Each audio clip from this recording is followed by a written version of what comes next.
Celestial navigation is the means of finding one or several lines of position using a sextant, a chronometer, a celestial almanac, and conversion tables. The methods of finding a position using celestial bodies are numerous and beyond the scope of this training module. We will merely introduce some elementary notions. The celestial bodies that can be used for navigation are the pole star, the Sun, the Moon, Jupiter, Venus, Mercury, and some other designated stars. The Sun has the advantage of being visible during daytime. At night, it is often difficult to sight the horizon. A full moon, low over the horizon, will give a good sight. So will Venus, which is often visible before sunset. Mercury is often too close to the Sun in order to be sighted.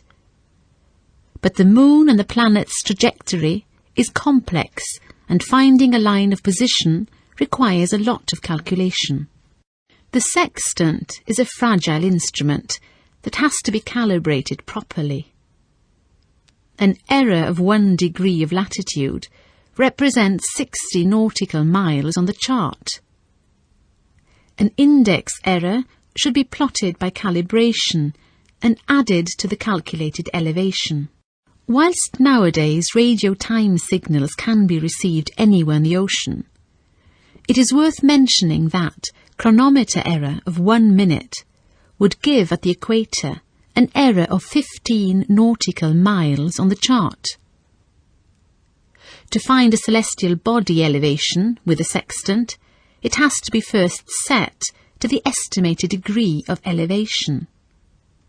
Then, while holding it firmly, adjust the vernier screw until the observed body kisses the horizon.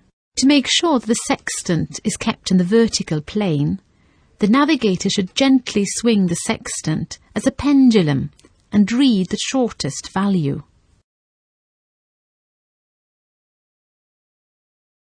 The latitude is easiest found by observing the pole star, or the Sun, when it is at its meridian.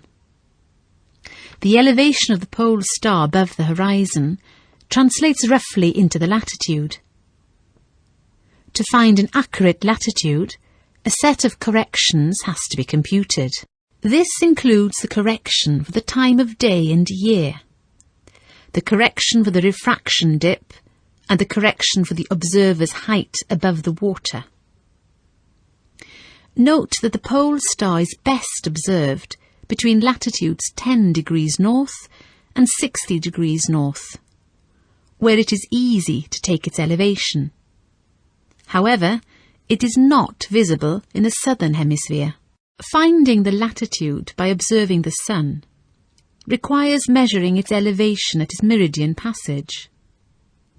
The Sun moves along an apparent circle above the horizon. When it is at its apogee, it is due true south and at its meridian. Sighting the Sun's meridian requires sighting the Sun some time before its assumed meridian time.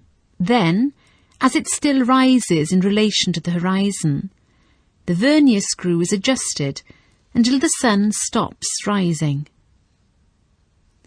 The latitude is then obtained by subtracting the elevation from 90 degrees and adding the Sun's declination if it is in the same hemisphere, or subtracting the declination if it is in the other hemisphere. The observer's elevation, refraction, and half-diameter corrections have also to be added.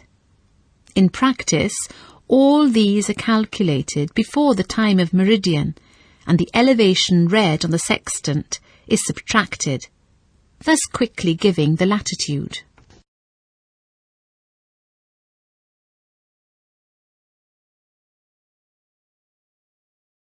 Finding the longitude is finding the distance from a reference meridian, like the Greenwich meridian. A simple method would be to find the local time of the Sun's meridian and subtract it from the Greenwich mean time. The sun moves 360 degrees in 24 hours, which is 1/4 of a nautical mile per minute at the equator. This time difference could then be translated into degrees of longitude. However, as previously mentioned, the time of the sun's meridian can seldom be found accurately, because the sun's apparent rise above the horizon seems to stop for several minutes as it reaches the meridian. The most common technique to find the longitude requires taking a sun elevation early in the morning or late in the evening, when the sun bears due east or west. Then a line position, which is almost parallel with the longitude, is drawn. When this method is used, the noon position is integrated to the morning or evening position by recording the distance and heading between the two observations. The technique is similar to the running fix.